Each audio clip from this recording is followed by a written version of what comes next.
Hello, everybody. Welcome back to the LAC Summit. We're on day 5 of our 6 days of learning and growing as a collaborative, and it's been such a great opportunity to talk to different schools and find out where they're at on their data journey. I'm really excited for our next speaker. This is Matt Lennon with me today. He is the international headmaster at I-Shou School in Taiwan, and they are one of the OG LAC schools. They've been with LAC since the initial prototyping time, and really working to build that growth-focused data culture. So I'm delighted to hear from Matt how the journey's going and how they've grown that culture, what they're doing with data, and where to from here. So thank you so much, Matt, and over to you. Hi, Emma. Thanks. And thanks to everyone for either watching this video afterwards or joining us today. Thank you for giving me the opportunity to really just tell you about where we are as a school, and kind of how our journey is going, and then using kind of data in our way to try and build a growth-focused mindset kind of within our school. But first and most importantly, I want to say Happy Teachers' Day to all of the teachers out there. Just to let you know, it is Teachers' Day here in Taiwan today. It's bubble tea day for everybody this afternoon. So if you're a fan of Taiwanese bubble tea with tapioca at the bottom, that is what we're having this afternoon in our school. So please come join us. And Happy Teachers' Day to everyone. And I hope you're having a good day. I want a bubble tea. Can you send me? It is. You would not be. It's one of the highlights of the week for people, I think, this week. So anyway, happy Teachers' Day from Taiwan. In terms of our school, if I can just spend a couple of minutes giving you context. The school's 20 years old this year. We actually launched our school song today with our first ever school song. But we're an international bilingual school in Kaohsiung, which is in the south of Taiwan. And I would say that almost 95% of our students are Taiwanese. Saying that, almost all of them have, because we're an English-speaking school or a bilingual school, a lot of our students are emerging learners and go on to be proficient learners and onto almost native learners. We're an IBO, Cambridge IGCSE, and Taiwanese Ministry of Accreditation school, as well as being a CIS school. We're one of 2 CIS schools currently in Taiwan. We run the PYP, the middle years program, the MYP, IGCSE, which is a new one for us. We started Cambridge IGCSEs this year, and the DP. And we have a Taiwanese Ministry of Education pathway, which we have to adhere to, which means it's a bilingual school, international school that's privately owned. Once students get to grade 6, which is MYP1, they have to make a decision whether they go down the Taiwanese route or whether they go Taiwanese local route or whether they go into what we call the International Secondary Department, which is MYP, IGCSE, DP route. And as you can see from there, from the 7, we have a graduating class every year of around about 75 students. So we sit close to 700 students in total, and a graduating class each year of about 75 students. 85 to 90% of them look to go overseas, which is kind of standards. And the school is somewhat selective in the sense that we will test students' English ability before they come to us, but that's only so that they can access. We want to make sure that they can access aspects of the curriculum. But at the same time, because of our Ministry of Education accreditation, if a parent really wants to send their child to our school, we can't actually say no. So it's not like a traditional independent or a traditional international school, other international schools in Taiwan, where they are separate and outside of the MOE rules. We're the only school in Taiwan to hold this unique kind of balance between curriculums and allowed to deliver education this way. And then in terms of our context, just kind of a bit more about that. We are growth focused, which means that we look for progress between 2 points. So that's what we're constantly looking at. But saying that, we still consider attainment important. That's just our context. And the fact that if we only looked at growth and we didn't look at attainment levels and benchmarking and standards, then our context with our parents wouldn't be so easy to manage. Please understand also that in Taiwan, local schools will rank students and publish the ranking. So they'll actually, at assessments, they will rank students from 1 to 75 in a class, or 1 to 150 in a class, and parents will look for that ranking, and universities will look for that ranking too. So the focus on growth allows us to have similar conversations, whether we're talking PYP, MYP, DP, IGCSE, or MOE pathways in the school. And then, like I said, our parents do expect us to be academically competitive, and we are academically competitive. Our IB results will generally be, our IB pass rate this year was just under 90%. Our average pass rate was 33, which tells us where you were, and just over 30% of our students attained 36 points or more, which gives you an idea of what academically where the school is in terms of that. So I think building the cultures, as Emma made reference to before, we've been with LAC a long time, and it's not and continues not to be easy, and I think it's okay to say that. It has taken us time. We're 4 or 5 years into this. It's taken intentionality in the sense of we've really had to plan for this and keep planning for this and keep replanning for this. We've made lots of mistakes, and that's okay, because mistakes is part of the learning process. And also in terms of us, we've needed the institutional buy-in, which means we've had to kind of walk it fairly slowly at times, just because so many aspects of it have been so new to so many people. I'll be honest with you, we have absolutely followed the LAC roadmap. I'll hold my hands up to that. We haven't tried to reinvent the wheel in terms of that way. Piotr, Emma, and the team, Dr. Shabby and the team have been incredibly supportive to us on our journey, especially Piotr has spent literally hours teaching our faculty what seems to be the same PowerPoint again and again, how to access certain aspects of LAC, and that's because of our faculty turnover. And realistically, our data journey started really from accreditation process. When we came out of our accreditation process in 2019, it was something that we were doing. We'd also done that year a review of our STEM tech and our ed tech with Dr. Shabby and the team. I think Dr. Shabby had actually visited the school and met some of the team had visited the school and given us a report to kind of really work through, which formed our first tech plan. And at the same time, we were putting that together. So there was that aspect of the school. And we then got the feedback from the accreditation process. And then we spoke to, and even then there was an element of triangulation in terms of how we were making the decision to move forward. The accreditation process, we wanted to look at how were we using data and how were we linking data to differentiation, and more importantly, how were we sharing data with parents and students, because data for data's sake is just storing numbers in a spreadsheet. So we started with innovators. We found that we had a number of faculty doing lots of different things, from keeping a simple spreadsheet to looking at the standard deviation of their classes and expected predicted pass rates and everything else. And from there, we formed a working group, which we called our data working group. And that's how we do things in our school. Whenever we want to do something big, we form committees, and committees will not often be led by senior leaders like a head of school. It'll be led by either a coordinator or an academic director. And then we bring people of interest from all parts of the school into that committee and give the committee time to work, basically.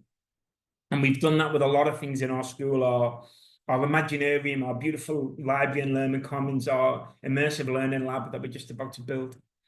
So we really started with early adapters, and we had a group of teachers who were really working with data. And at the same time, we introduced them to the LAC, I guess, pilot platform as it was, and got us a chance to have a play with that and see what that looked like. And then at the same time, during our first year, and this is kind of over 2 years, we started to offer voluntary workshops and responding to data requests from teachers. And we found teachers teaching teachers was a super way to do it. So we, for example, we'd offer a data workshop led by a coordinator on a Tuesday and a Thursday, and we'd also provide pizza. So, and it was done at 3:20 in the afternoon, where faculty in our school, they have to be here till 4:30, 4:45. So it was done during the working day. So there was an incentive. It was easy for faculty to show up. It was easy for them, and there was an incentive to be there because it wasn't being led by a senior leader. It was being led by maybe a middle leader or an upper middle leader. And then on top of that, there was pizza, and who doesn't want to turn up to a workshop where there was pizza? And at the same time, we started to use that working team, and we started to look at lesson observations, but not observations as such, but drop-ins. And we started to talk to the teachers more and survey the teachers about what they were doing with data. And we were starting to build a picture. So we very much spent the first year just building a data picture. And eventually from that came our data norms and our data agreements, which I'll share in a little while. And then from there, obviously we had different adopters in terms of some were adopters, late adopters, some adapters, and I'd kind of gone even further than that. And then we'd also, at that point, also brought in the responsibility of subject chairs. We brought subject chairs into the school in 2019, 2020 at the same time. And we wrote this into their job description, was the fact that they were to have a sense of responsibility for data, but without being too prescriptive, because we were still developing our ideas and our cultures, even at that point within the first 2 years. And then since year 3, I think, which would have put us at around about 2022, 23, I feel that probably like most schools, we're anywhere between the rollout, the impact, and the reflect stage, depending on what we're doing. Because I think every year we found another useful use for it. And again, I would say that we're not a school that is data for data's sake. But we really did make an effort to link data and learning expectations and differentiation all together. And then we tie that into our lesson delivery, and then we linked it to a little bit of theory within the zone of Vygotsky's zone of proximal development. So as we started to develop teaching practices to start to look at differentiation as a way to maybe more succinctly pitch lessons to students, at that point, we also started to bring in, after 2 years, the expectation of having some sort of data picture. And what was lovely about the LAC platform is it gave that data picture without teachers having to go anywhere. Because after 2 or 3 years, we could say to our faculty, look, there it is. And because we'd already pretty much streamlined the transfer of data, and we'd had a couple of years of data on the platform, and we'd started to use the platform relatively consistently at that point. And then as we constantly move between what I would say rollout, impact, and reflect stage, we're constantly keeping in mind faculty turnover, just because every time you bring new faculty in, you have to start the process, some of them with them again. But what we've done is, I think where we've started to make a big difference, is that academic departments, we've actually made this part of our school strategic plan now, in terms of that. So in terms of this way, academic departments have a data usage goal. Now, that's not a data goal in the sense of you must get 7, 6s, or A's, but academic departments must be showing how they're using data to improve growth. Then scale it down to program coordinators. They have a data usage goal. Subject chairs also have a data usage goal. And individual teachers also have a data usage goal as part of their appraisal. So there's a usage goal, not a data outcomes goal in terms of what we do with that. And then on top of that, our STEM PLCs, we've kept that working group, that data and differentiation group that we started, what would be now 5 years ago, 6 years ago, that is maintained, that keeps running, and that keeps doing the work that they're doing. And that is a bunch of teachers who are just interested in different ways to impact growth in the conversations that they're having with students and parents, and finding different ways to then share with colleagues and be like, oh, by the way, we found this, or we can do this, or have you thought about this? So that, and that is something that keeps going in the school, and we've maintained a commitment to that.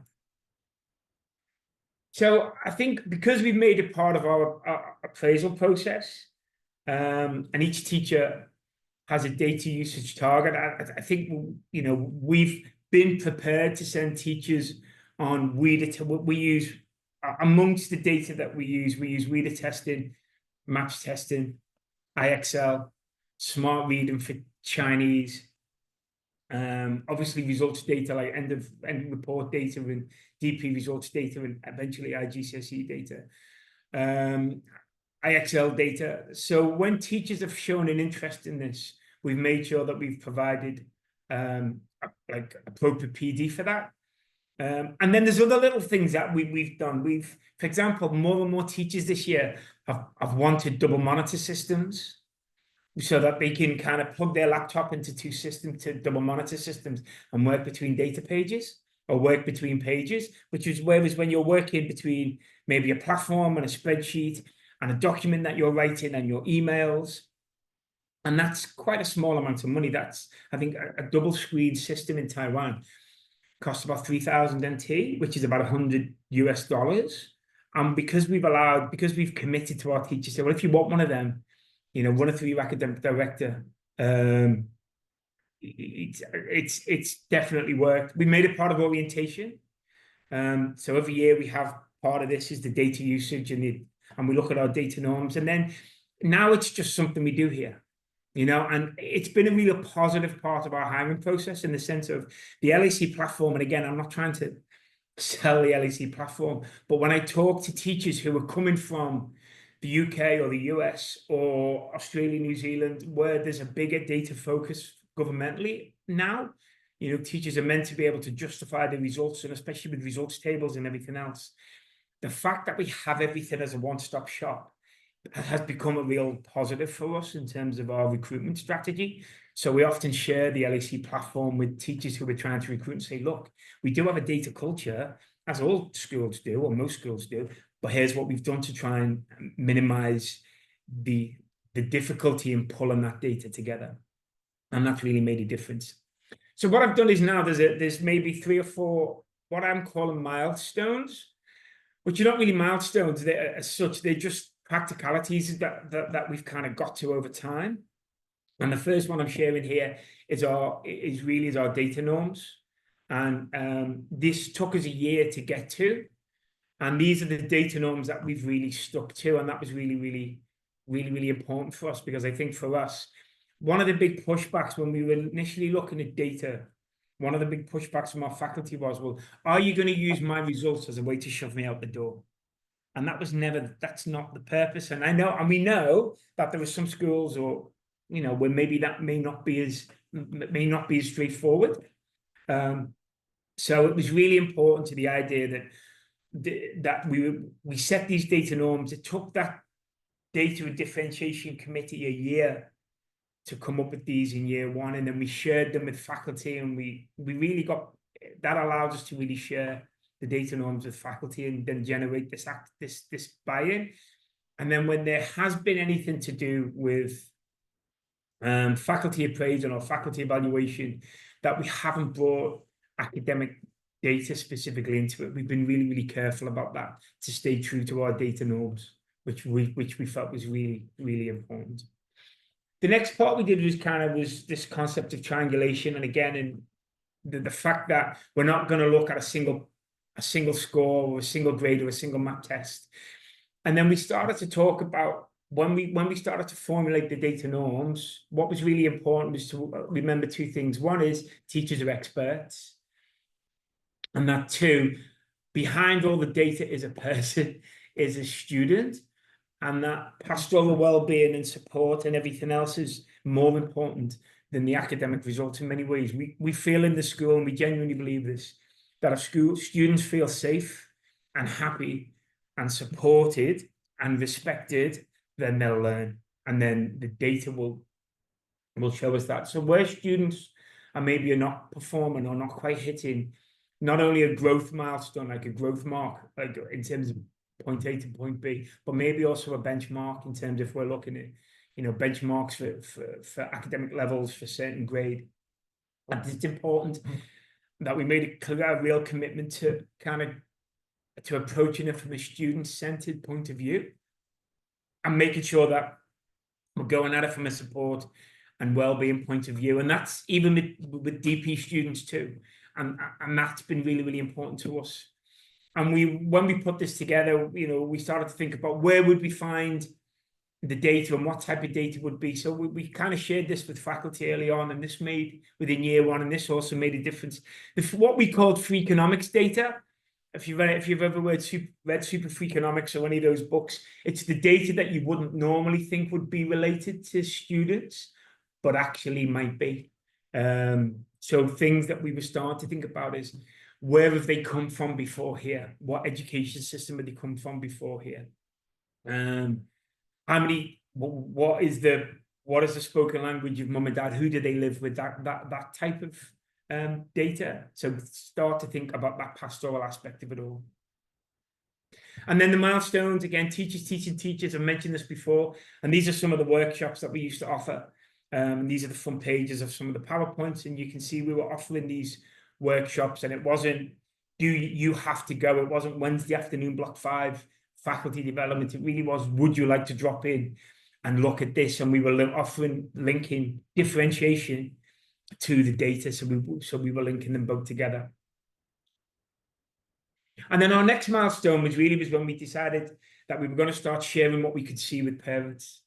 And when we adopted maps as one of our major growth testing kind of milestones in relation to, reports. So we map reports, attainment reports, pastoral reports from homeroom teachers, plus students' smart targets, self-assessments and reflections that go into their IB portfolios. And then their sharing of learning. And at this point, we're having data-focused conversations with students and parents. Now, keeping in mind that, one, the majority of our parents have never had an IB education just because of where a lot of them have been brought up in Taiwan. 2, they're not used to not seeing ranking systems in schools. And then also maybe not being so comfortable with understanding and looking at this for the first time. So we spent a lot of time making bilingual instruction videos, sending them home to parents, and then bringing it all together. So not just talking about, so it became a well-being conversation, but it had a data focus to it. And then slowly over time, parents were less worried about what the child's ranking was in the class or in the grade, and started to understand more about where they were now and what they need. The questions they were asking became, well, how can they get better? How can they grow further? And celebrating growth, we felt was, because we tend to find that students make growth from point to point. And that it's celebrated. One of our interventions that came a little bit later, and I want to give a bit of context to this, was that if we were able to look at longitudinal data for students, and you can see in criteria A, B, C, D. And what we did is with the NYP coordinator had a program data usage target and his own personal data usage target, was that if a student scored less than a 3 or was 3 grades below in their last criteria assessment, a teacher would set up a Google or fill in a very quick Google form, and then that would activate a follow-up with, is everything okay? Now, don't get me wrong, if a student is on a 1 and then they score a 2, we're still celebrating growth, so that wouldn't be triggered in the same way. But as you can see there, and I had a look at a couple of examples here. This student's obviously on the page is very strong in general. But normally, if a student had fallen 3 grades below in a criteria A, we then start to look to see if this was happening somewhere else. So that 3 grades below became a check. And then the teacher, who is the integrated humanities teacher, the science teacher, would then fill in that Google form, and that would then start that chain, that intervention chain, with a "is everything okay" conversation, not a "why did you only get a 4 here? Why are you only getting 7 here? Why are you getting a 5 here?"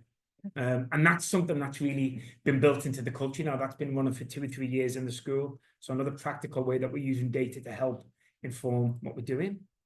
And then just at the top of the school, to give us a range of ideas, we've now started to use under-predicted versus predicted versus over-predicted. And then where are we with that? And the fact that obviously we want our teachers, when they're predicting IB grades, to be predicting accurately for a number of reasons. Obviously, there's university applications that's part and parcel of it. But also in terms of if we're over predicting as a school, then we're looking at what are the reasons for that.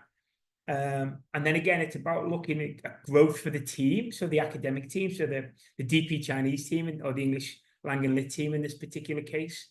And then we're asking, is professional development needed? What are we doing with our internal moderation procedures?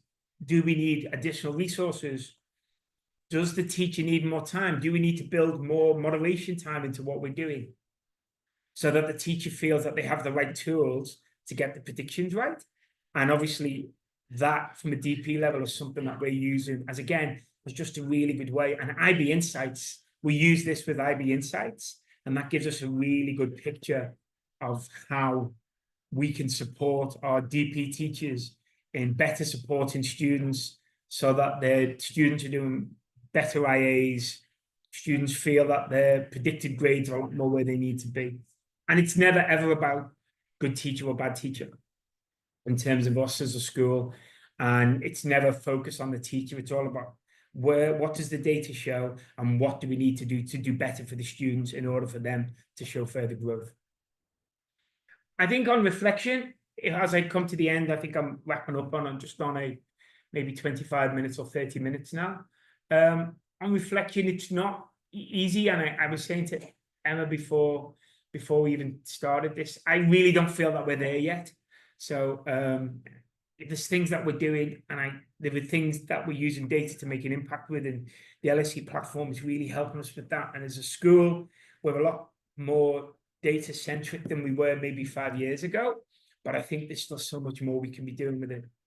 And I think on reflection, I think what the biggest bit that we got right early on was probably our data norms and sticking to those data norms. And I think those data norms really created buy-in for us at a really important time when we were trying to kind of formulate what our data culture was going to look like. And we went really slowly with it. It took us a year to get those norms together. Because we wanted to engage everybody at a level, and we intentionally went very slowly with it. And that has probably been our biggest success, because those data norms and that commitment to triangulation and the commitment to keep data out of teacher evaluation and school results out of kind of teacher evaluation has been probably the biggest winner for us, because through that we've had buy-in, but school culture takes a while and buy-in takes a while, and the proof of the pudding is in the eating in many ways. So, we would undo that if suddenly we moved away from our data norms. Not to say that we're not reviewing them, because we are, but I think that they've been so important to us in kind of formulating our identity as a school and what our expectations are of each other when we've used the data. And I keep putting up there, it has not and continues not to be easy, because I think it's just something that you've got to keep in mind all of the time, because just because you've done it 2 years ago, you've got 2 years worth of turnover and 2 years of new ideas and 2 years of additional buy-in in certain areas and new faculty coming in for the first time. So I think that is kind of where we've been in terms of our roadmap. And again, we are between rollout, impact, and reflect, and we're constantly moving between the three. I'll be honest with you, at the end of this academic year, once we've done our IBCIS accreditation, I think then we'll be looking to, we've been gathering data again as part and parcel of that, and we're probably ready to take another look at our data culture after 5 years and reevaluate and link that to how it is with our tech plan. And then finally, we're just really interested in what other schools are doing. We don't think we're particularly groundbreaking, I'll be honest. I'm sure there's a lot of schools that are doing a lot more than us out there. But at the same time, if what I've shared today stops other schools making mistakes or learns from some of the mistakes that we've made, then that is hopefully helpful. That really is the end of my presentation. I don't know if anybody has any questions at the end, and that's it. Thank you very much. Thank you, Matt. I love that. I've noticed this week the schools that are the most quick to protest. I don't think we're doing a data culture very well. They're the ones where I think you've got such interesting stories and really great growth and things for the rest of us to think about and implement in other contexts. And as you said, it's always iterative. Hey, I don't think anyone gets to the end of that roadmap. Mm. We're always reflecting and going back and building. One thing that I really noticed is the way you set it up as not only a data culture, but also a differentiation culture. Because Yeah. a lot of schools have been talking about, oh, establishing the why. But I think you not only established the why, you put the why in the title. Yeah. And and the two go hand in hand. And I think that's really clever. I think it was nice because we did a lot of work on clear, like, what are the non-negotiables in the classroom? Like, what's our teaching and learning culture look like? And we've even moved that on further now to what is our learning culture. So I'll be honest with you, we don't really talk about what is high quality teaching anymore in our school now. It is just very much, what does high quality learning look like in a classroom? Doesn't matter which part of the program you go look at, what do we expect to see in the classroom, especially as a growth focused, inquiry kind of driven school. So using Vygotsky's kind of zone of proximal development and understanding what that meant, and then linking that to kind of RIT levels and benchmarks, and having a little bit of understanding of some of the basic theory, educational pedagogical theory behind that, kind of really helped, because it gave us a framework to hang data on. Because, as you said, if we just keep data, I mean, LAC looks beautiful, especially 3.0, which I looked at for the first time the other day. But if it's not being used with students, like, the whole point of data for us is that students just would say, at the moment, in my DP, I'm probably scoring a 4. And in order to get a 5, I need to do this, this, and this. That's the whole point of using the data. But that, otherwise, it's just beautiful pie charts on a spreadsheet somewhere. So that's our next challenge for us, is how do we make our students data literate? How do we make our students data cognitive in terms of many ways, in terms of and understanding what their data picture looks like, and not just coming back to, well, I'll just work harder, which is often like, if you look at what a SMART target is for most grade 9s, they're just got to tell you, in order to get from a B to an A, I'm just going to work harder. And actually, it's not, that doesn't help them. What they need to do is understand that actually, in business, for example, in IGCSE business, I'm great at unit 1 and 2. I'm not so great in that. I need to learn AO4 questions because they're the higher order thinking questions. But my differentiation questions, my AO1s, my AO2, my describe or my state describe questions are good. My analyze questions are where I need to pick up the points. So even the kids being data cognitive in terms of their own, or understanding their learning, I think is really important. So for us, that's our next step, how our kids are seeing their data and using it for themselves. And as Shabby says often, it's the data belongs to the students. It's not our data. It's their data, it's their information. So are we empowering them with access to the data and the skills to use the data? Yeah. Does anyone else have any questions? I do have one, but I'm gonna see. I'll hand over to our panel. I guess Scott, go ahead. I just want to say one of the things I got a great idea. I like the idea of having the data usage goal. I think that's a great idea for the teachers too, and the different coordinators in that. I think that helps to ensure that it's getting used. I'm just kind of early in this journey of using LAC and just trying to figure out the best way to bring it in and incorporate it into our class.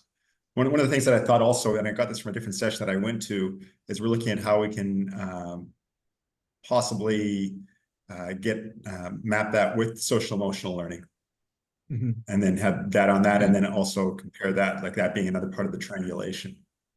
We've looked at we've been doing a lot of surveys as it happens. Wow, thank you so much for joining, by the way, Hal. Thank you so much for joining today. We've been doing a lot of well-being stuff at the moment as part of our IB CIS accreditation. It was something that we brought in kind of last year for the first time. Now we're trying to find a way to quantify it, and can we put that onto the LAC platform?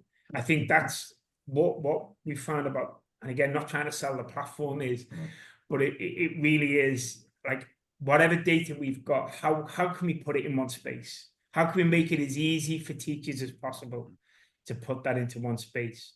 So at the moment, we've got our social emotion, like we have an SEL committee that are working on what a student wellbeing survey would look like. We've looked at Chem Data, Cat4, the group GL academics do GL assessments do a wellbeing survey, but we don't use enough of GL assessments. We only use Cat4 data for GL, so it probably wouldn't fit enough for us. So we're looking for the alternatives. But at the moment, we think because the Ministry of Education asked us to do a wellbeing survey, we're looking at making that somewhat bilingual and then carrying that out ourselves probably 2 times a year. And then using that data and then saying to Piotr and the team, hey guys, how can we put this up on the platform? So that's something where we might get to by the end of this year. But if I can answer something that you said, like putting that into the appraisal system and having the data usage go, that was year 4 of where it was. If we'd have tried to squeeze that into the appraisal system after 1 year, it would have been met with just complete, I guess, mistrust, because the question would have been, well, why are you asking me to show data for appraisal? It's the reason why a lot of teachers left the UK. It's a lot of teachers left, the US potentially in terms of that way, where a performance in the classroom is being directly related to rehiring policies and stuff and everything else. So it's worked really well now because there's been zero pushback on it. Well, once we put it in year 4, there's been no pushback whatsoever from an appraisal standpoint. So which was we more luck than judgment, probably, I would say. That's really wise, though, I think, to really make sure that you've got that trust and that culture in place before tying those things together. I just wanted to make a really quick comment about the survey as well. Check out Nick Ponsford's video on this summit series because she has a survey for global equity, and they're getting really excellent data from that, both for the schools and then also the aggregate data that she's pulling from that is really cool. So she talks about that in her session. Super. Yeah, definitely. And to add to that as well, Thanks. There's one company or service provider that we know of that is kind of in your neck of the woods. They're working with one of the schools in Japan, but as part of the LSE, they're called Komodo. The software is from Australia, I believe. We've actually been talking to them as well. They run an excellent survey, almost like a weekly checking or daily checking on students, and with questions varying on of course the grade levels and divisions that students are in. But we already incorporate that into LAC as well. So that might be something that you want to check out. And GL Education, of course, does the PASS survey. And we have a number of schools in Europe that do a lot of correlation between, let's say, PASS and Cat4 plus MAP plus some other data points. So that can be a good, rich environment. And thank you again, Matt, for the session. And I completely agree. The approach you take with teachers where data is not a threat, it's a carrot, it's not a stick. It's the best way forward, and I'm so happy to see that you've made so far, and looking for more. Okay, yeah, super.